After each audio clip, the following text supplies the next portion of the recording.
Springing of regional cultures. The rich heritage of Indian culture can be traced back to ancient times. The practices, beliefs, and customs that we follow today were established thousands of years ago. In ancient India, culture was the determining factor of the Indian society. Though different beliefs were followed in different regions, the foundation base of ancient Indian culture remained the same. From everyday dressing to elaborate rituals, every minute and major detail was decided centuries back. The root of Indian culture has existed since ancient times, and that is what makes it so strong. Right from medieval period, there prevailed cultural diversities in the form of dances, languages, religions, people and their custom, festivals, etc. Every state of India has its own distinct culture and has carved out its own cultural niche. In spite of so much of cultural diversities, Indians are closely bonded, and that makes India a great country, perhaps because of its common history. Dating back to over 5,000 years old civilization, India's culture has been adorned by migrating population, which over a period got absorbed into the Indian way of life. This great Indian culture comprises of Indian music, dance, cuisine, costumes and festivals. Language. Sanskrit and Persian languages functioned as the link languages in the country. The most striking feature, however, was the growth of regional languages. They had covered large parts due to the patronage extended to them by the local rulers. In course of time, the regional languages matured and many literary works were composed in these languages. Development of regional languages. Early medieval period. North India. The growth of regional language was an important feature of this country. Regional languages such as Rajasthani, Marathi, Gujarati, and Bangla developed from the dialects spoken by the common people. This development was accelerated by the Bhakti saints who preached in vernacular languages. South India.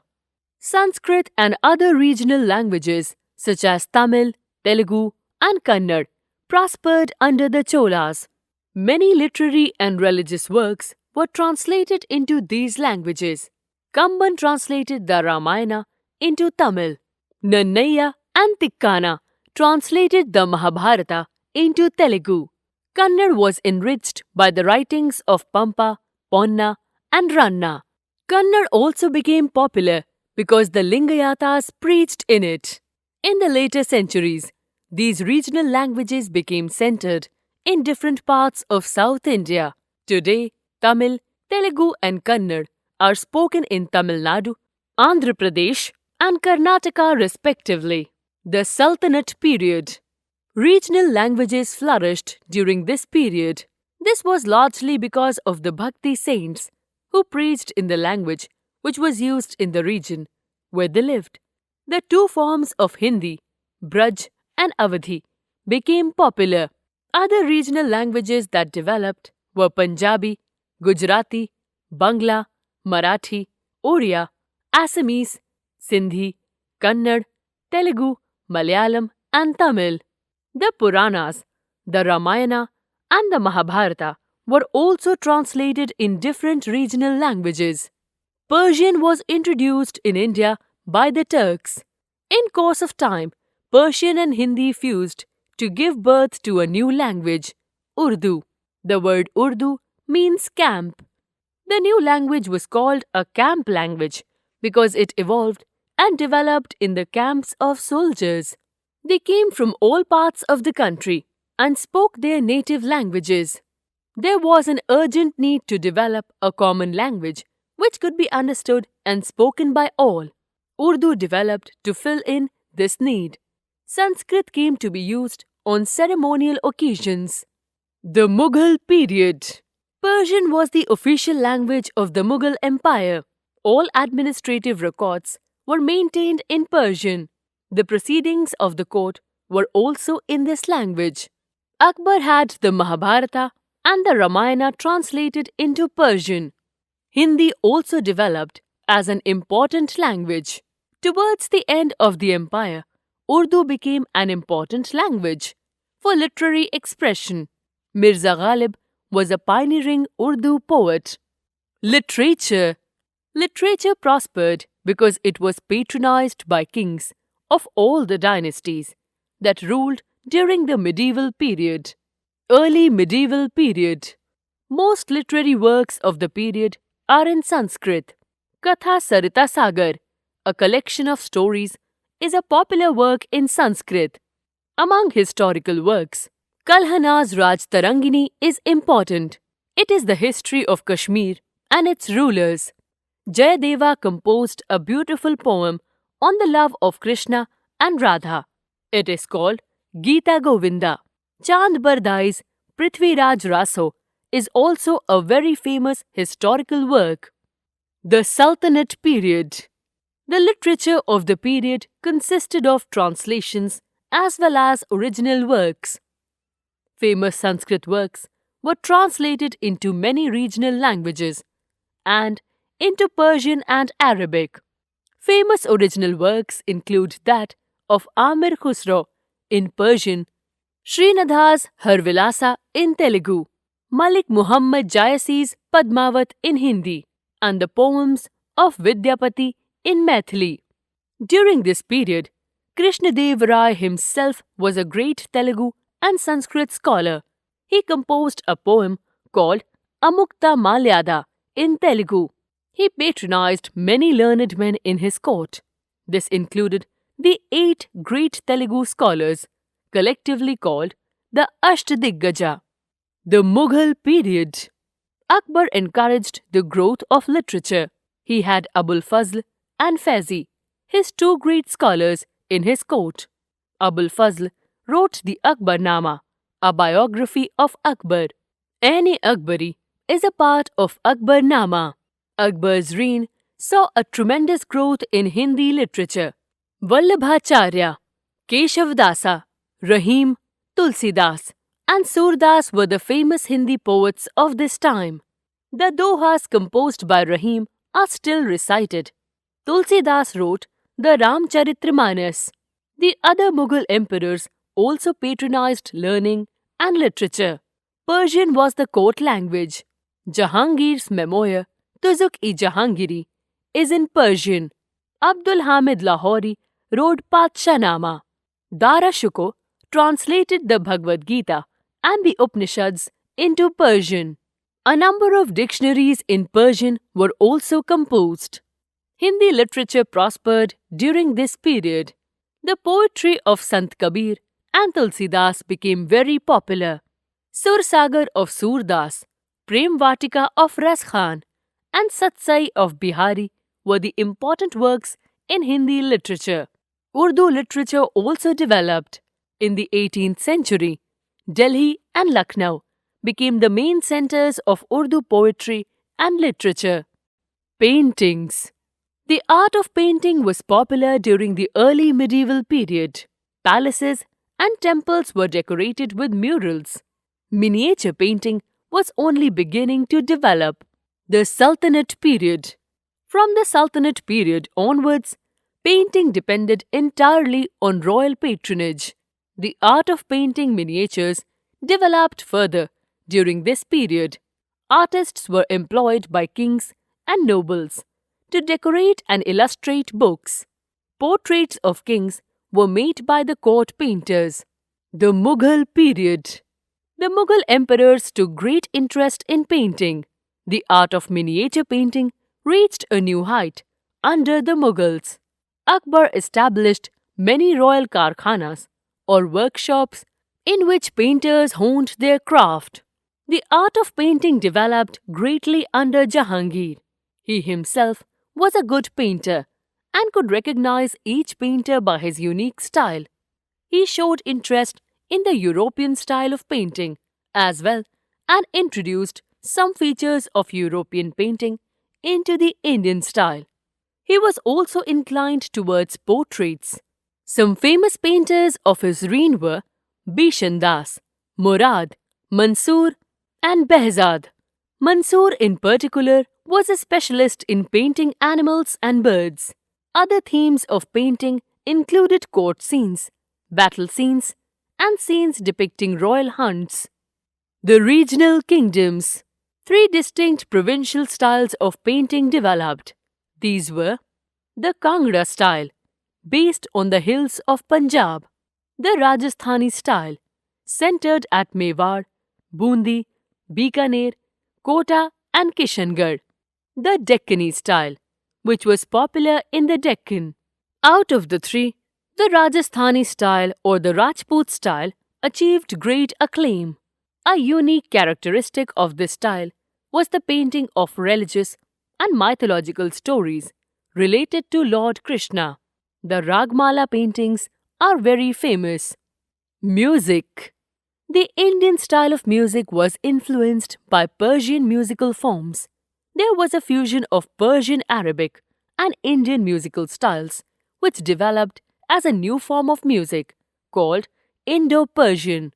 The Sultanate Period. The Turks brought with them new musical instruments such as the rabab and the sarangi. Amir Khusro was a famous poet and musician.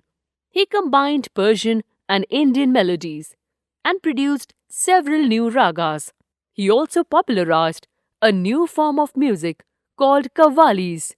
He wrote many works on music and is said to have invented the sitar. Firoz Shah Tughlaq was a patron of music. The classical work, Rag Darpan, was translated into Persian during his reign. The work Lehjat-e-Sikandari was written under the patronage of Sikandar Lodhi. Devotional music. Devotional music was very popular during this time. The Sufi and Bhakti saints popularized group singing. The Bhakti saints also popularized devotional music. Chaitanya Dev expressed his bhakti through devotional songs. Mardana, who was a specialist in devotional music, always accompanied Guru Nanak. The later Sufi and Bhakti saints continued to popularize devotional singing. The regional kingdoms. The rulers of the regional kingdoms were also great patrons of music. Jaunpur and Gwalior were particularly famous for music. Two great works on music, Gunyal ul Munyas and Sangeet Shiromani, were compiled under the patronage of the rulers of Jaunpur. Sultan Hussain Shah Sharki of Jaunpur took great interest in music. He created a new raga, the Khayal. Raja Man Singh Tomar of Gwalior was also a patron of music. The musical work Man Kautuhal, Curiosities of Raja Man, was prepared under his aegis. A distinctive style of music developed in the Kingdom of Kashmir. Music flourished under the Mughal rulers also. During this time, North Indian style of music became popular at the Mughal court. New styles of singing such as Khayal and Thumri developed. Mian Tansen of Gwalior composed many new melodies, ragas. Abul Fazl, along with 36 musicians, some of whom were females, played music in the court of Akbar. Jahangir and Shah Jahan followed the example of Akbar and employed many court musicians. Aurangzeb was an accomplished player of veena. He banned singing and playing musical instruments in court. Later on, music reached a new peak during the reign of Muhammad Shah Rangila. Dance. During the medieval period, each region of India slowly began to evolve its own classical dance form. The regional kingdoms encouraged dance, but most of the classical dances began in temples. For example, Tippani is an interesting folk dance of Gujarat, and Bihu is a harvest dance of Assam. Folk dances thus evolved from daily living and incidents. Classical dances. In South India, especially Tamil Nadu, the classical dance form Bharatnatyam evolved as a temple dance. The Chola rulers patronized this dance. There are many Chola sculptures featuring Bharatnatyam dances. The girls who performed this dance were called Devdasis, who gave everything to serve God.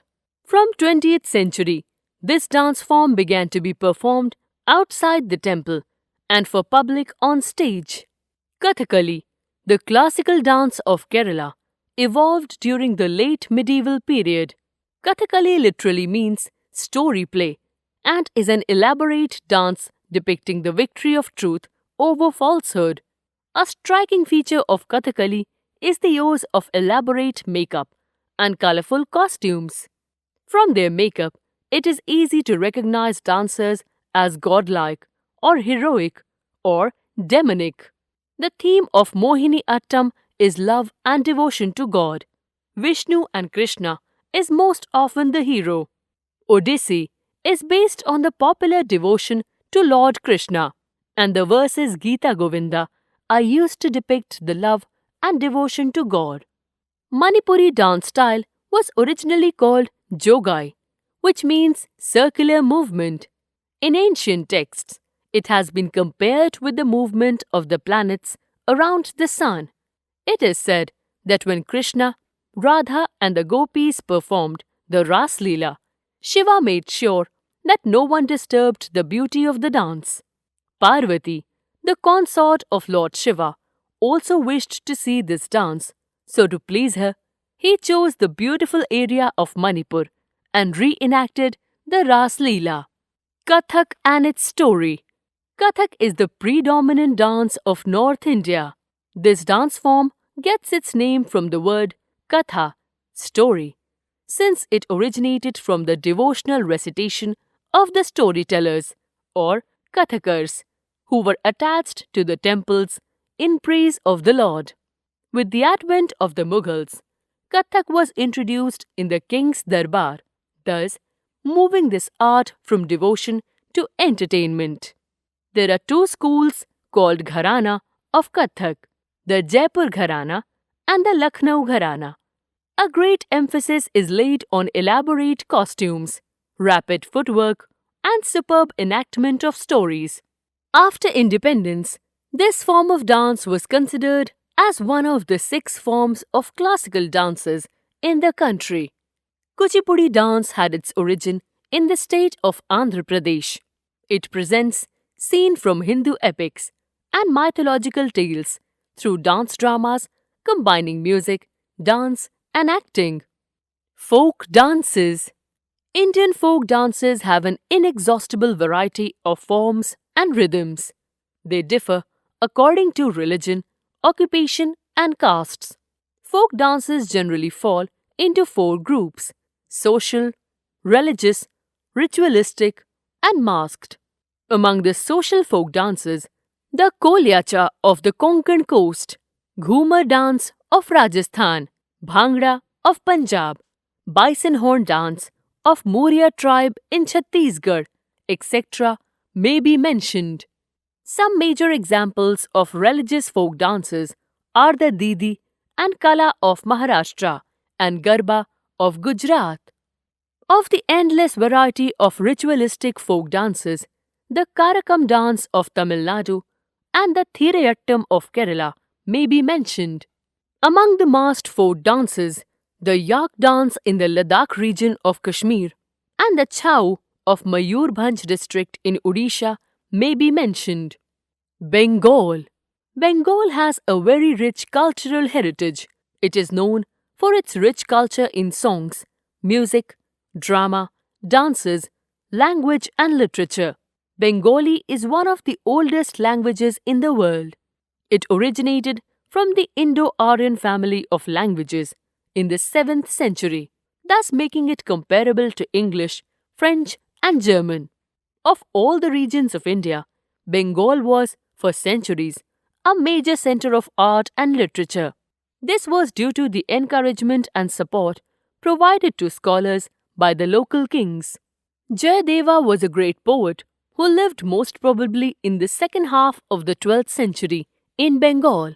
He was one of the court poets of Lakshman Sena, the last Hindu king of Bengal. Most of his writings are in Sanskrit language.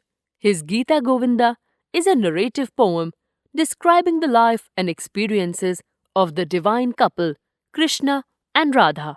Two of his songs are included in the Guru Granth Sahib. It was during the rule of Alauddin Hussain Shah, 1494 to 1590, that Mahabharata and Ramayana were first translated into Bengali. The state language was Farsi, Persian, and Sanskrit was the language of the Hindu Pandits. Maladhar Basu had the Bhagavad Puran translated into Bengali. The rise of Chaitanya Dev in the 16th century is seen as being the resurgence of Bengal. Many people regard him as an incarnation of Krishna. Bengali literature during the Mughal period was profoundly influenced by Vaishnav movement initiated by Chaitanya Dev. Many biographies of Chaitanya were written both in Sanskrit and Bengali.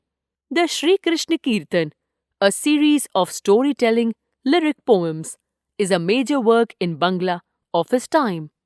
During this period, a number of Muslim writers emerged.